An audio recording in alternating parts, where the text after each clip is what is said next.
বইয়ের দোকানে যাবেন, এই বইটার দাম 80 দিয়ে আমি কিনছি, বইটা কিনবেন, কিনে এই যে 2টা পাতা আছে শরীফ শরীফা, ছিঁড়বেন,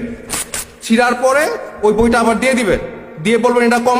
অর্ধেক দামে বেচো, যাতে মানুষের অ্যাওয়ারনেস হয় যে এই বইয়ের আমাদের প্রতিবাদ এটা হতে পারে যে আমরা এই বইয়ের 2টা পাতা, এই শরীফ শরীফার পাতা ছিঁড়ে ওই বইটা আবার ওদের কাছে দিব, আমার টাকা দিয়ে আমি ছিঁড়বো। শরীফার গল্প নামে যে গল্প উল্লেখ করা হয়েছে এই বইয়ে,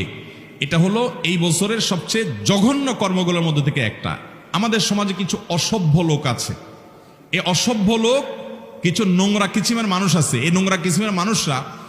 এই দেশে সাংবিধানিকভাবে এখনো অবৈধ জিনিসটাকে বৈধ করার জন্য পায়তারা করছে। এই অসভ্য মানুষেরা আমাদের দেশে অনেক অনেক দেশের দৃষ্টান্ত দেখিয়ে অনেক দেশ তারা তাদের পারিবারিক সম্পর্ক বলেন, তাদের জীবনের শান্তি বলেন, সব হারিয়ে তারা ধ্বংস হয়ে গেছে আল্লাহর নির্দেশের বাইরে।